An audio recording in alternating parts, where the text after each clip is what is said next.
அஸ்ஸலாமலைக்கும். Hi friends, welcome to Rose lifestyle channel. இப்போ மண் சட்டி மீன் குழம்பு எப்படி வைக்கிறதுன்னு பார்க்கலாம் வாங்க.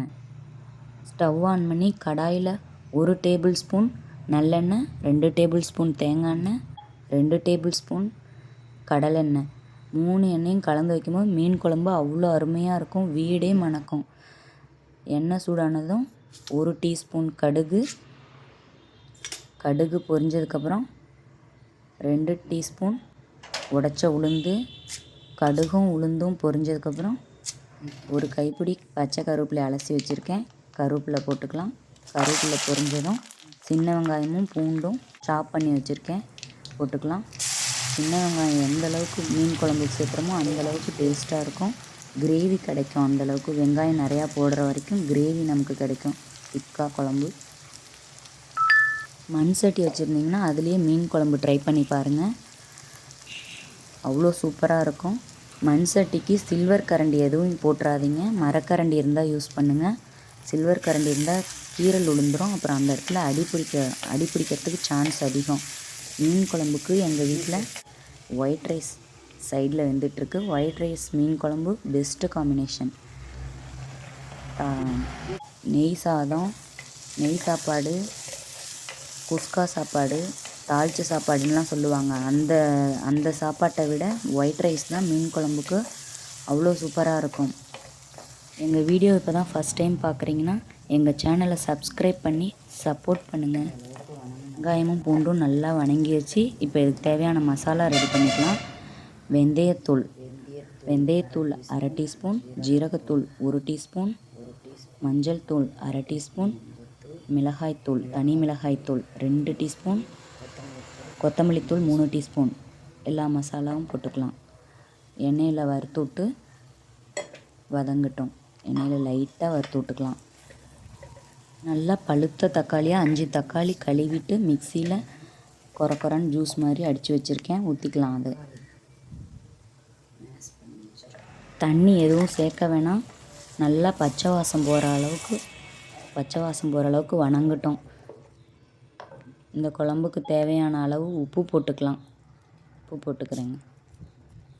கல்லுப்பு கரைஞ்சி தண்ணி விடும், அந்த இதுலேயே தக்காளி நல்லா வணங்கிரும். கொஞ்சம் கூட தண்ணியே ஊற்றக்கூடாது. நம்ம உங்களோட ஒவ்வொருத்தரோட சப்போர்ட்டும் எங்களுக்கு மோட்டிவேஷனாக இருக்கும். எங்கள் வீடியோவை லைக் பண்ணி சப்போர்ட் பண்ணுங்கள். ஆளுங்கிற பெல் ஐக்கானை கிளிக் பண்ணுங்கள், அப்போ தான் நாங்கள் போடுற ஒவ்வொரு வீடியோவும் உங்களுக்கு உடனுக்குடனே நோட்டிஃபிகேஷனாக வரும். பாருங்கள், நம்ம கொஞ்சம் கூட தண்ணி சேர்க்கல. உப்பு போடவும் அதுவாக நல்லா தண்ணி விட்டு கொச்சிட்ருக்குது தளதளன்னு. 2 பெரிய எலுமிச்சப்பழ சைஸ்க்கு புளி ஊற போட்டு கரைச்சி வச்சுக்கங்க. எண்ணெய் பிறண்டு வந்துருச்சு. கரைச்சி வச்ச புளியை தேவையான அளவுக்கு ஊற்றிக்கலாம். இனிமேல் தேவையான அளவு புளி ஊற்றிக்கிறேன். உங்கள் வீட்டில் எந்த மீனில் மீன் குழம்பு வைப்பீங்க? உங்களுக்கு யாருக்கெல்லாம் மீன் குழம்பு பிடிக்கும்னு கமெண்ட் பாக்ஸில் கமெண்ட் பண்ணுங்கள் மறக்காமல். 1 கிலோ நகர மீனும் 1/2 கிலோ ஐல மீனும் வாங்கி வச்சுருக்கேன். க்ளீன் பண்ணி இப்போ 1 கிலோ இருக்குது. ஃப்ளேவருக்காக ஒரே ஒரு பச்சை மிளகா கீறி ஆட் பண்ணிக்கிறேன். குழம்புக்கு தேவையான தண்ணி இது வரைக்கும் ஆட் பண்ணல, தேவையான தண்ணி ஆட் பண்ணிக்கலாம்.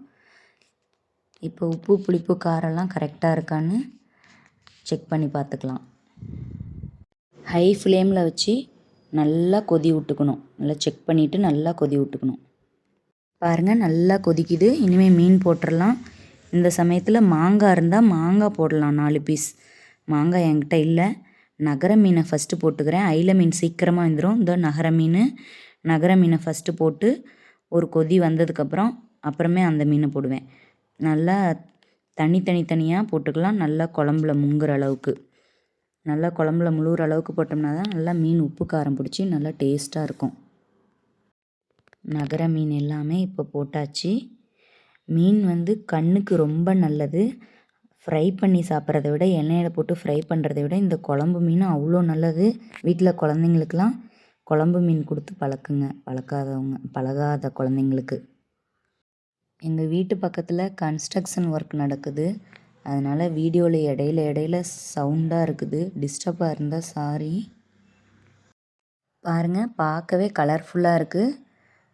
கொதி வருது, நல்லா கொதி வந்துருச்சு. அடுப்பை சிம்மில் வச்சுட்டு, இதுதான் ஐல மீன். அயில மீனை போட்டுக்கலாம். இது சீக்கிரமாக வெந்துடும், அதனால தான் இப்போ போடுறோம். 2 துண்டாக கட் பண்ணியிருக்கோம் அயில மீன். ஒரே கொதியில் வெந்துடும் இந்த மீன். சேர்ந்தாப்பில் போட்டோம்னா இந்த மீன் சீக்கிரம் வெந்துடும், அது வேகாமல் இருக்கும், பச்சை வாசம் அடிக்கும். கொஞ்சம் வேக விட்டா அப்புறம் இந்த மீன் எல்லாம் கரைஞ்சி போயிடும். நான் 6 பேர்த்துக்கு இந்த குழம்பு ஒரு நேரத்துக்கு போதும்னு இப்படியே வச்சுட்டேன். தேங்காய் பால் எதுவும் சேர்த்துல, தேங்காயும் சேர்த்துல. தேங்காய் பால்லாம் சேர்த்து இன்னும் நல்லா நிறையா வைக்கலாம் குழம்பு. நான் எதுவும் சேர்த்துல. அவ்வளோதான். கொத்தமல்லி தழை ஒரு கைப்பிடி க்ளீன் பண்ணி அலசி அரிஞ்சு விட்டுக்கலாம். குழம்பு கொதிக்குது லைட்டாக. பச்சை கருவேப்பிலையும் அலசி வச்சுருக்கேன், அதையும் அப்படியே மேலாப்பில் போட்டுக்கலாம். வாசமாக இருக்கும் கமகமன்னு. கடைசியாக கொத்தமல்லி தழை கருவேப்பிலை போடும்போது வாசமாக இருக்கும். அதான் லைட்டாக அப்படியே கொதி வருது, மூடி வச்சுக்கலாம். மூடி போட்டு நல்லா கொதித்ததுக்கப்புறம் சுற்றிலையும் கொதி வர ஆரம்பிச்சிச்சு. அடுப்பை ஆஃப் பண்ணிடலாம். மண் சட்டியோட ஸ்பெஷலே அடுப்பை ஆஃப் பண்ணதுக்கப்புறமும் கொதிச்சிட்டே இருக்கும். அவ்வளோதான், மீன் குழம்பு ரெடி ஆகிடுச்சு. இதே மாதிரி நீங்களும் ஒயிட் ரைஸோடு இந்த மாதிரி மீன் குழம்பு ட்ரை பண்ணி பாருங்கள். இந்த வீடியோ உங்களுக்கு பிடிச்சிருந்தா லைக் பண்ணுங்கள், கமெண்ட் பண்ணுங்கள், ஷேர் பண்ணுங்கள். மறக்காமல் சப்ஸ்கிரைப் பண்ணுங்கள். அஸ்ஸலாமு அலைக்கும்.